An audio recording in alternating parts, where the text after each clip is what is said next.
Hi, Mkoaje. Thank you for clicking on this video and thank you for choosing my content and thank you for subscribing. To my new subscribers, thank you. To my returning subscribers, thank you for being with me since day one and thank you for trusting my content. And to my friends and to everyone I sent a DM and told them that I have a channel, they support me and they did it without a second thought. Thank you for showing me your love and support. So today we are going to talk about parenting, and let me start by giving a disclaimer. I'm only a parent to a 6-year-old, so whatever I'm talking about is what I have experienced, and I'm not an expert. So wherever I'll make a mistake, I stand to be corrected. And these parenting skills, I feel they are the parenting skills that our parents used, and somehow they shouldn't be passed to our kids, or let me call it a generational. We are cutting the generation which used to be passed on by our parents, yeah, like that. So to the first point, I feel that my kids' love it's not transactional. My kids' love is not transactional. They do not have to be the smartest or good at something to prove that they are worthy of love. May they be good at school or performing or not, I'll not change my love to them. Because I feel in our times, parents used to tell you, if you do this and do this, then I'll do this to you. I feel it's a bit traumatic having to put kids through that because they start questioning your love to them. Okay. Uh, Another thing is we should stop, or rather we should break the trauma of believing grown-ups just because they are grown-up. Our kids should stop believing grown-ups just because they are grown-up. Also, kids can't tell the truth. You get me? There are some parents who will not believe what their kids have told them and believe someone else just because they are grown up. Do you understand me?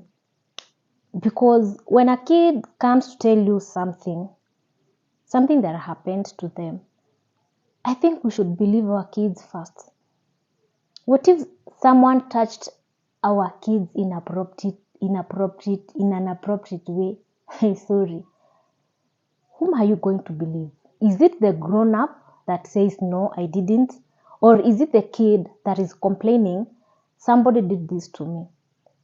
I think it's the high time we stop that thing of believing everybody. And also, we should not let our kids trust anyone. They should not believe anyone just because they are grown ups. Remember, these are the same grown ups who will do something that is harmful to our kids. And our kids will submit to them just because they believe everyone who is grown up says something that is valid. Do you get me? Yeah. So let's normalize telling our kids that they should not believe everyone, despite the fact that they are all grown ups. We should also give them a trust as our own kids. So another thing is we should stop comparing our kids to other kids, or we should not let our kids, we should not compare our own kids to their siblings.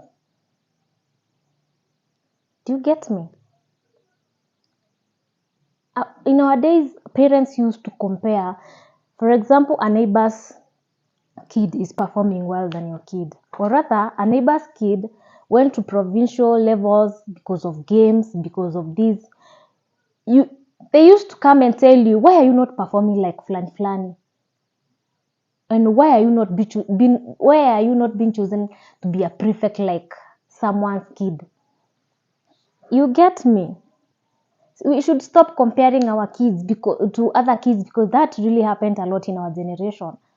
Parents used to compare us to other kids. If they are performing well, they will compare us to those kids and ask us, why are you not doing as the others? Another thing is comparing kids with other kids that you have, siblings. And that is where sibling rivalry comes from. You want your last born to be performing as your firstborn. Can you understand that all kids are abled, or rather they are gifted differently? If my firstborn, I have one son.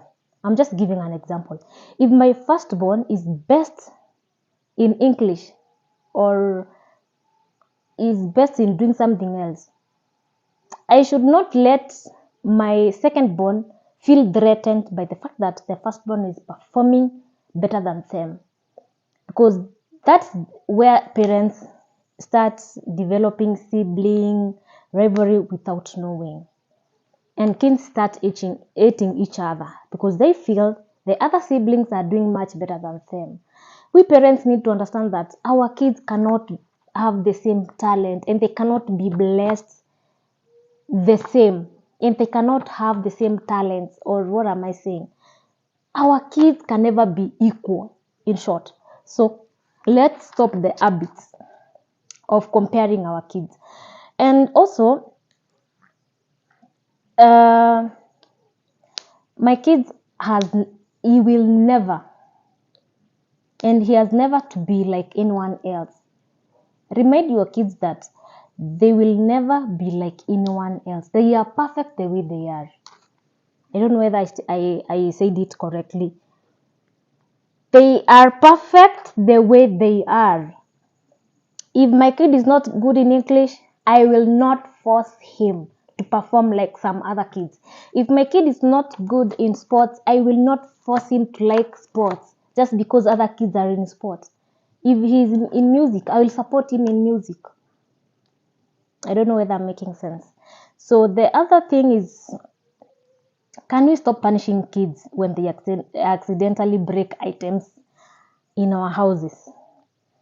And some things happen accidentally. As much as we want to punish them, and I'm not saying that we should not discipline our kids. Discipline, if you want to discipline your kid, you can as well do it. But there is an extent where you want to punish your kid because they have done just something. For instance, if they break a cup or they break a plate, can you let the kid be? Because some things happen accidentally. And let's learn to have conversations with our kids when they make mistakes. Can we stop inflicting pain on them? Because I believe as much as we want to beat them up or pinch, don't you think we are giving them the mentality that anybody else who is outside can also pinch them just because my parents wanafanya hivi, and they will always believe that is the correct way of correcting them. I don't know whether I'm making sense to anyone. In short, when kids make mistake, can we find environment to let them be kids? Because as much as they are kids, they will still make mistakes, and correcting them by inflicting pain on them, it's not good. It's a bit traumatic, because that kid, when they are outside and they make mistake, and or rather someone else wants to punish them, they will not fight for themselves, or rather they will not stand up for themselves. They will just be still, and they will let the other person discipline them, or maybe by beating them up. And maybe a kid will come home when they are hurt and they will not talk. Reason being, that is what you've instilled in them, in their minds, that whenever they do a mistake, there must be a punishment form of pain, beating them up, pinching them, which is not a correct thing. Let's normalize sitting down with our kids. Let's talk. When it's punishing them, it's not a must that we have to beat them up, shout, because that way we are instilling trauma in them. Yeah, I hope my point is clear, though I'm beating around the bush. And also, the The other point, let's stop judging children of today based on what we went through. Uh, People have this habit of saying that today's children are so weak. Why? Just because we used to go to school barefooted or with no snacks or on foot, we did not go through that to be strong. It was poverty. So I do not expect a parent of this generation to let their kids go through the same thing that they went through just because they went through that thing. That is a kind of punishment. Just because I did not have smart shoes going to school, that does not mean that my kid will also do that. You get me? So let's not, I think that's punishing our kids. If I was not able to afford shoes, that's the reason why I'm working hard my kids to afford shoes. So I do not understand why someone will just say, I used to go to school with nothing warm on me, so you should also do that. No, we should not allow that on our kids. Yeah, our parents did that, and I think that is what they knew best. But that will not then negate the fact that it was a mistake. Let's say to some families back then, it was poverty and they could not afford that. But if today you can afford a shoe, a shirt, handkerchief for your kids, let them have.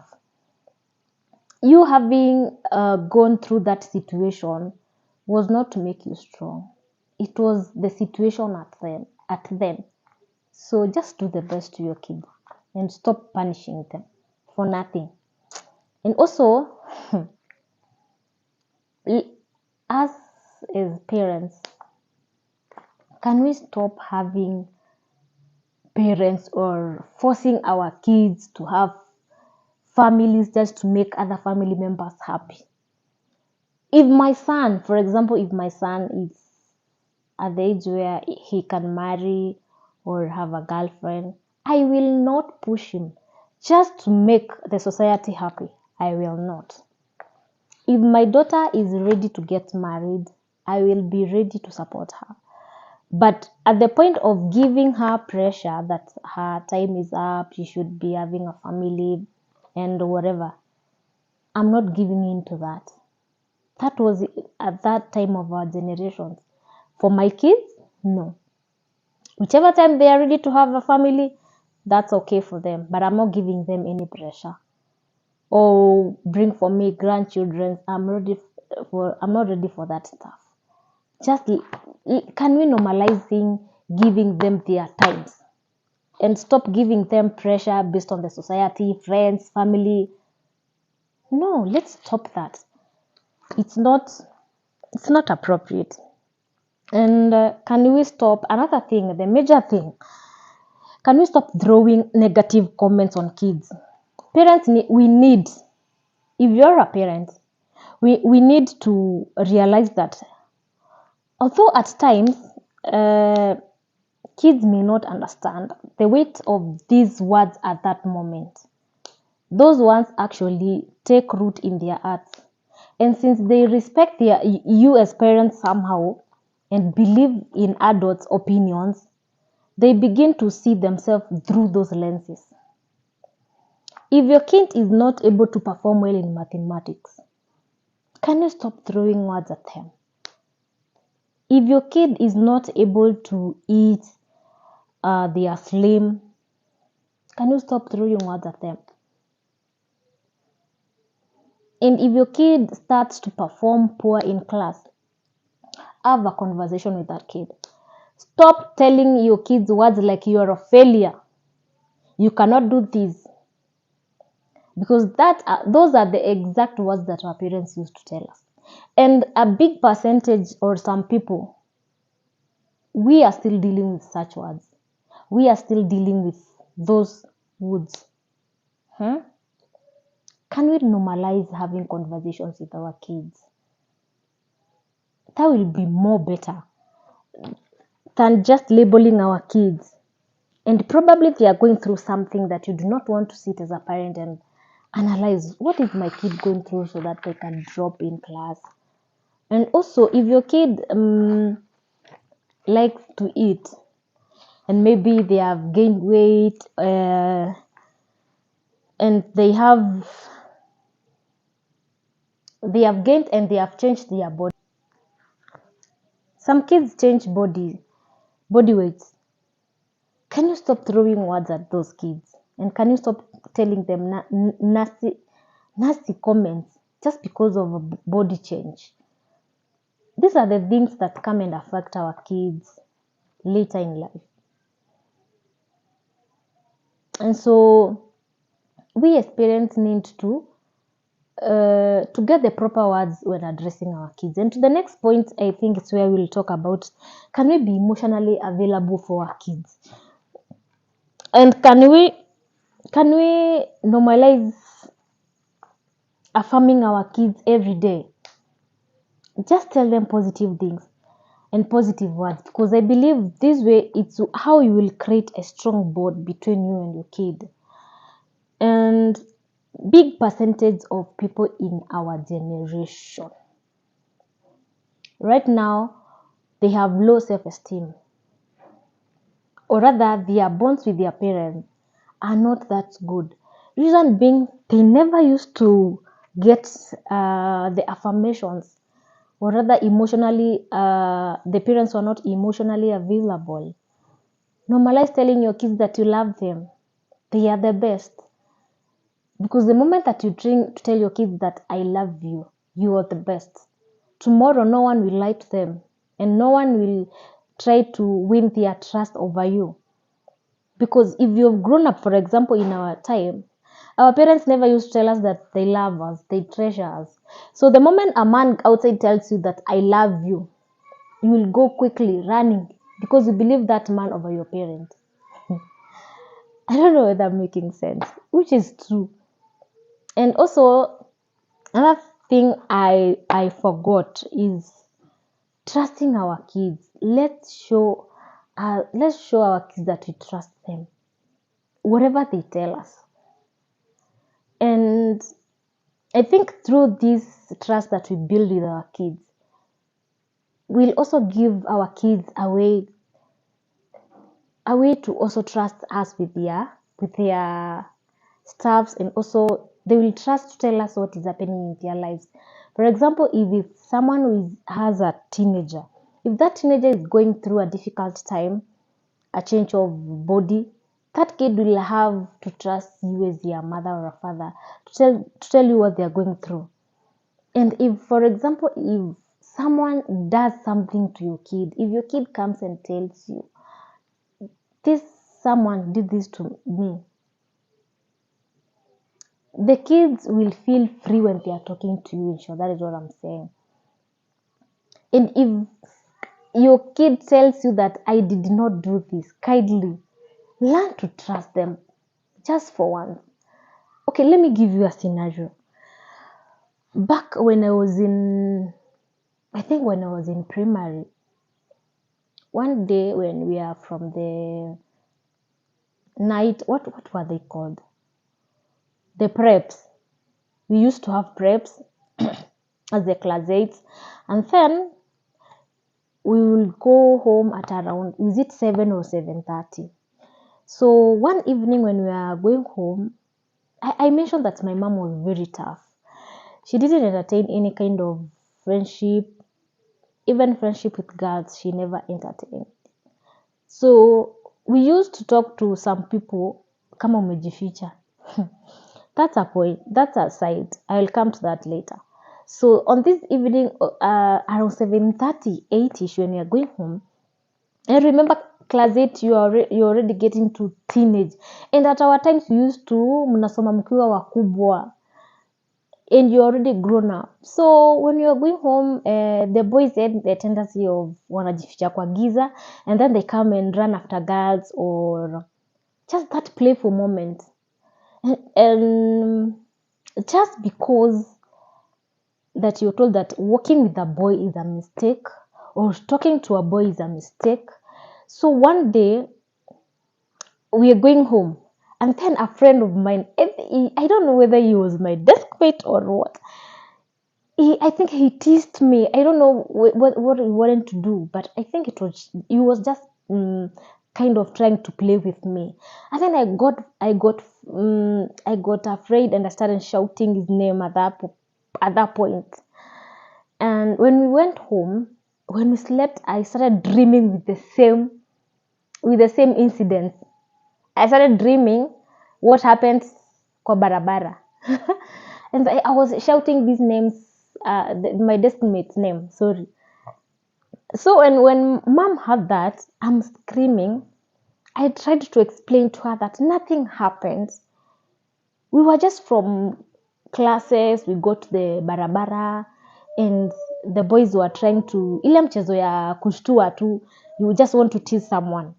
And I told her my desk mate just did that to me, nothing more. And so my mom said that, no, you're lying. Up until you tell me what happens is when I release you and go to school. I felt bad. At that point, it didn't hit me. So I just said, she's just being a parent. But later on when I'm already grown up in my life, that thing then just came back. And I started feeling that my mom never trusted me. And she didn't trust what I was telling her. She was trusting something else. Do you get me? Let's learn trusting our kids in the first incident. Because that way, I think we create a better relationship with our kids. So, also, what do I say?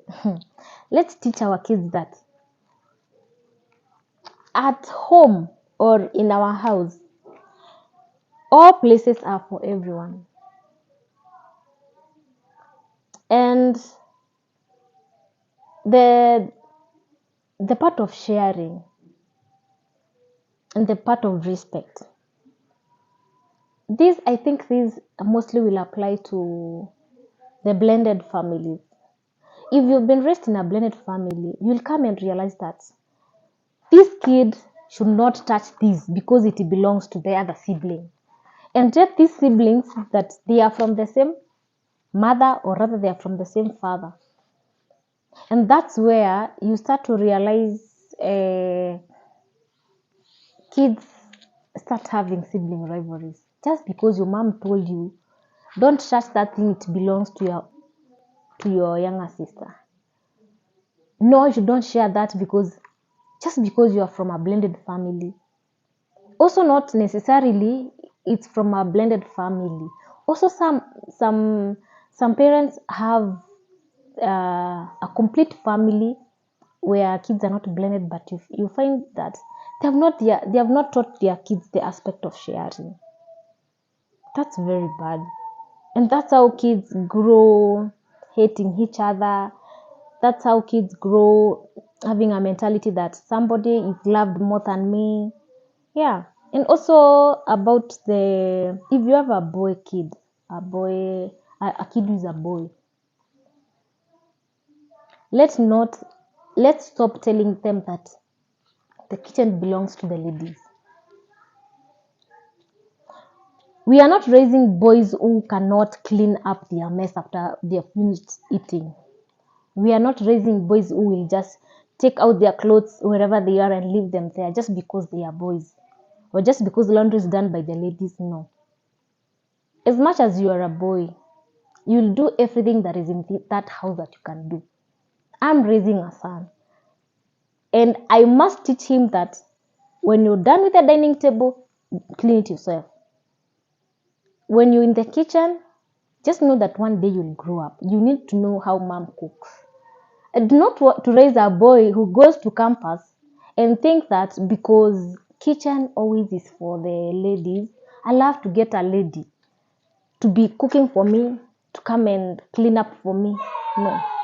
Let's teach our kids the basics when they are young. As the fact that you are a boy, that will not give you an exception of going to the kitchen. Learn by yourself. So the fathers will tell their boys that they should not see them in the kitchen. Can we stop it? Can we stop that crap? We need to teach our kids what's right for them, because I believe that way we will raise a responsible man. I do not want to raise a boy who later cannot feed his own kids when he's already having a family, just because when you're growing up you never went to the kitchen, you never washed your utensils. No, I think those are the myths, or what do I call them, that our parents raised us with them. And in this generation, I think we should just let them go. And I think the last thing that I will talk about is feelings. Can we consider our kids' feelings? In that point, I think this point is under the point whereby I said we should stop throwing negative words or just any other word to our kids. Let me give you a scenario. One day, I told my son to do something, and I think it took a long time, or he was afraid of doing it. And then I called him a scary cat. And days after, I found my son crying alone in the bedroom. And remember, he's only 6 years. And I asked him, what's wrong? He told me, Mommy, you hurt my feelings. I asked him, how? You called me a scary cat. I'm not a scary cat. Why can't you believe in me that I'm not a scary cat? You're making me look like a weak person in front of my friends. And that is one thing that I forgot. Our parents used to even beat us up in front of our friends or families. And that thing, I didn't know that it affects someone. I just learned it from my son. And he told me, Mommy, that's hurting someone's feeling in front of his friends. Don't repeat that. And a disclaimer, I'm not saying this just to allow bad behaviors and tantrums of kids whenever they want to. No. Discipline your kids when they do wrong. But at some point, just take time to listen to your kid. Listen to him, to what he's saying.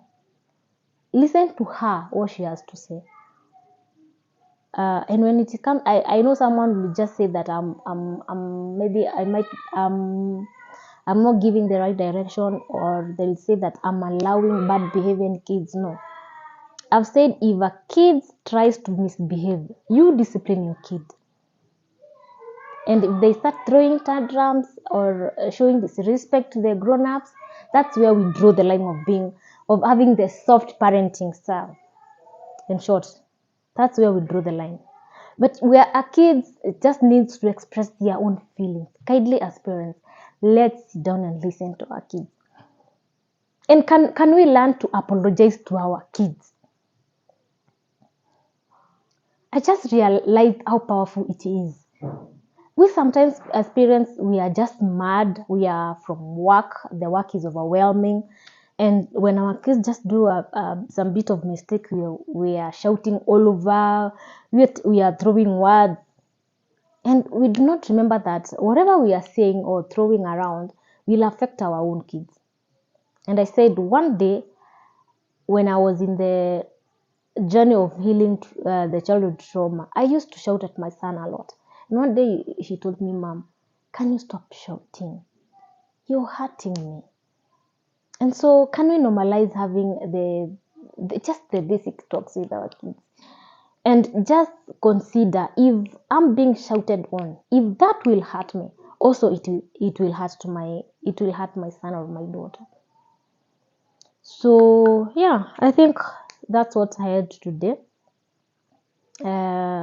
About the soft parenting, I hope I've made a sense. I hope I've communicated. And if you'd love to hear this more content, kindly give it a thumbs up. I will appreciate. And yes, let's meet up for the next vlog. Thank you for subscribing again, and kindly share with your friends. Let them share. Bye, and I love you.